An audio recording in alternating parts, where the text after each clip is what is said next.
So yeah, I'm wearing my new hat. I'm celebrating. I love Trump. Okay? I don't care what nobody said. I just don't care anymore because these people are crazy. All right? If you're on the left, you're nuts. I don't care what you got to say. So you can say what you want about my hat in the comments, but we winning. That's my point. We're winning. And if you turn on the mainstream media, the liberals, they're never going to tell you how much we're winning by. They're never going to tell you that their clothes are on fire because they're smoking. Trump's smoking everybody. But I just wanted to react to this clip here. Actually, I'm going to go ahead and play the clip, let you take a look at it. This is his lawyer. And this is on PBD's podcast. I know I pulled a video from PBD podcast, but it's just so good. He's got some good guests. I just couldn't help it. But go ahead and take a listen because the mainstream media is not going to tell you this. And I want everybody to share this video, like and subscribe, of course. But let me go ahead and show it. What is the latest with President Trump's case? Obviously, everybody for the longest time was saying Monday, it's going to happen Monday. 454, he's going to have to pay if he doesn't seize his assets. Mm-hmm. You know, The View, I can't wait. I want to see that, seizing his assets and the property. I want to see all of that stuff. What is the latest? What's been happening? So we're winning, and I've always tell people, this is the long game, okay? We are in a corrupt system. There's no question about it. So people love to say, look, we're going to go over there, and Tish James is going to take the keys to Trump Tower. I think Whoopi Goldberg and all of them got excited about putting a chain around Trump Tower, and literally were taunting. It was a really pathetic sight, actually. And it didn't happen. Why? Because the appellate division read our papers, saw that there are reasons for a stay, saw that it absolutely is ridiculous to have somebody lose an asset while the appellate division hasn't had an opportunity to look at the injustices, look at the decision making that was so flawed. And frankly, the motivation on this case was flawed. She was motivated to bring this case before she was even in office. That's what she ran on, Ms. James. So that in itself, selective prosecution, happens to be illegal. It shouldn't happen.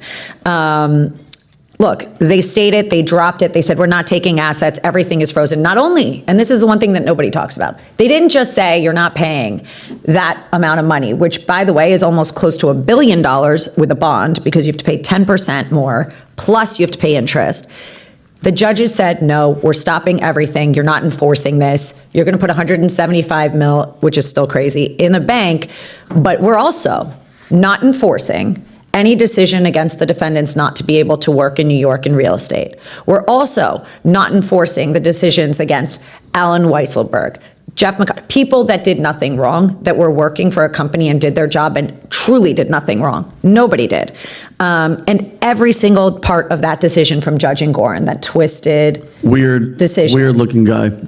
Every single thing was put on hold. Everything. While we have the opportunity now to say, this is what I was screaming about outside the courtroom steps every day. So we're on hold, and I mean, we're on hold for an expensive price, but at least we're seeing a little bit of, due process and sense. And how did you come up with the 175 million? I don't know. I have no idea. It wasn't in there. There wasn't any qualification. Alina, are they starting to figure out that this tactic that they're using is not, it's done? It's not going to work? We could call the DNC and ask them. I'm not sure. Yeah. I don't understand how they couldn't see that their overreaching has really hurt them, because Donald Trump has always been famous. He has always been a very smart businessman, which is why I think he's a very good president. He attacks things from a business perspective, which I think some presidents and some politicians, frankly, do lack that experience, right? And because of that, they've attacked him so badly that now you've taken a billionaire and made him sympathetic because you're trying to hurt him. It's so obvious that now we've got people from the left, the middles, they're coming to our side and saying, whoa, this is just too much. Yeah. They're going to do this to me. Exactly. What am I going to do? I don't have Haba outside screaming, What are you going to do? And that's been my message always is, they're doing it to him, but they'll do it to us. They'll do it to me, I'm sure. They'll do it to everybody. And that's what scares me. So that's really, the motivation's really not just President Trump, it's America. So let me ask you this. So this 175 we're talking about, okay, it has to be in an account. Fine. He puts that cash. No problem. If we size up the enemy of President Trump as being deceptive, dark, divisive, willing to do anything to eliminate him as a candidate going into 2024, November 5th, anything they can do, right, to spin the story and say, look at him now, he's part of the establishment, he's going to New York begging people for money, Wall Street, all this stuff. If that was the case, he's still got a few more cases open. Is it possible that they may come up and say, yeah, for this one you have to pay $280 million. This one's going to be $73 million. Another $128 million. Another $190. Can they keep doing this between now and October to just really deplete all of his savings? So, look, the reality is he's an incredibly wealthy man. His wealth, like all wealthy individuals that have intelligence, is being put to work. It's in buildings. It's in real estate. It's in hotels. Yeah, the libs, they don't understand any of that because they don't do business. They think you just got a bunch of gold like Scrooge McDuck. Okay? They think you just stashing the money up somewhere. It's just in piles and bags of cash. That's what they think. If they don't understand any business, you can't tell me that these people understand that, making these kind of mistakes that they make. They're just revealing themselves to look incredibly stupid is what they're doing. It's in golf. They're not, whatever they're going to try and do, they forget who they're dealing with, number one. But realistically, Patrick, what we do have in front of us is really not the civil suits. The civil suits were already done. And what you're asking, I believe, already happened. We had the Carroll lawsuit. He got hit with an insane, and that was a suit that I obviously did. We had already lost prior, and we have not been heard on appeal on that first loss. This is the $83.3 million. $83.3 million. Right. That was the first one, right, which actually turns out to be $91 million when you look at it with the bond, okay, with the 10%. You have to put 10% on top. People think you put 10% into the court. Decrease. You put the entire amount plus 10% into the appellate division. So it's a number that the court gives plus 10%. Plus the interest on the bond, plus whatever they get in fees. It's plus, plus, plus. So we already got that hit. I did that trial 2 weeks after Letitia James' trial ended. I was on that trial for 4 months. The Judge Engoron waited to put his decision until after the jury came out with Carroll. So we had that happen. The Judge Engoron, this guy, so Letitia James, in the middle of the trial, says, look, she wants to up the amount.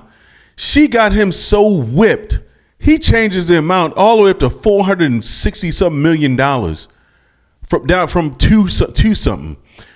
This guy is whipped, okay? Whatever she says, that's what he's going to do. That's a dangerous situation that Trump's in, but luckily he got some pretty good lawyers. I mean, Elena Habba, she's pretty on point. And she knows what she's talking about. But we just want to see the right things being done here, man. They're trying to hose this man for everything he got. I would never do business in New York again. I mean, seriously. Not until we do like a Giuliani street sweep. Get all the criminals out of there and the mob. Because that's what's in New York. A damn mob. Okay? Man, these people, they're never gonna let up until we gotta win this election, bro. Like, we really have to win this election, man. But big shout out to PBD's podcast, stealing this little video here. But it was good to hear from Elena, and it's good to know that she's got a winning spirit, and she sounds tough. Not like some of the other past lawyers. We won't say their name, but she sounds tough, and she's about it. But let me know what you guys think in the comments. Is Trump going to come out on top? Does she seem like she's as vicious as we think she is? But, does it seem like, these tactics that the left are trying to put on Trump, are they going to work? I don't think so. But let me know what you guys think in the comments. Please like, share, and subscribe to my channel. Thank you.